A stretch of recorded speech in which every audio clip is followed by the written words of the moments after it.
Situation Dhananjay Deshmukh उनकी demand थी कि उनको सीआईडी के एसआईटी के हेड से मिलना है, तो उस चीज़ के लिए हमने सीआईडी के एसआईटी हेड सर से बात करके उनका अपॉइंटमेंट कराया है और वो कल यहाँ पे आ रहे हैं और वो जो भी वो बात एसआईटी के सामने रखना चाहते हैं वो फिर एसआईटी से मिलकर बात कर सकते हैं। लेकिन आपने 10 दिन का आरोपी अरेस्ट करेंगे ऐसा वादा किया था गाँव वालों से। हाँ, तो उसमें हम लोगों ने 3 आरोपी हमने उसमें अरेस्ट कर दिए। लास्ट आरोपी का हमारा उसमें जाँच चल रही है।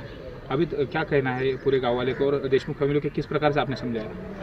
नहीं, उनका जो मेन डिमांड्स है, उनकी मेन डिमांड्स है कि हमारे को इन्वेस्टिगेशन का पता होना चाहिए, इन्वेस्टिगेशन के एसआईटी के हेड से उन्हें मिलना है, तो उसके लिए हम लोगों ने एसआईटी से बात करके सीआईडी से तो उनकी मीटिंग हम लोगों ने अरेंज कराई है। आता बीड इथली परिस्थिती कशा पद्धतीने हाताळली नेमकी आता काय नेमका फोर्स कशा पद्धतीने आहे, कशी हाताळली गेली परिस्थिती? त्यांच्या धनंजय देशमुख त्यांची जो डिमांड होती बेसिकली तपासाच्याबद्दल सीआयडीने काय केलेलं आहे, एसआयटीचे हेडसोबत त्यांची मीटिंग करण्याची त्यांची ख्वाहिश होती।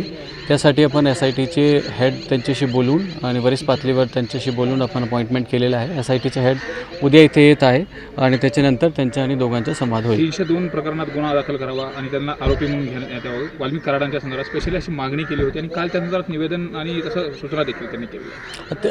तपासाच्याबद्दल मी काय म्हणू शकत नाही, बिकॉज तपास सध्या सीआयडीकडे इन्व्हेस्टिगेशनला आहे। आता या संदर्भात जबाब घेतल्याचं देखील समजतंय।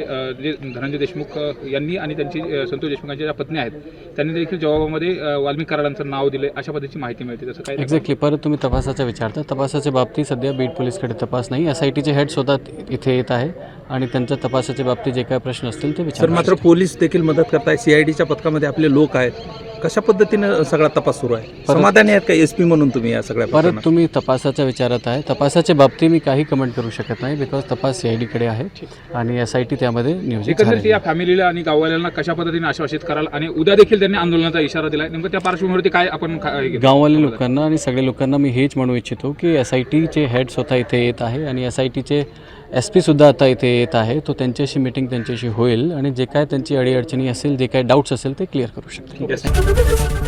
एबीपी माझा, उघडा डोळे बघा नीट।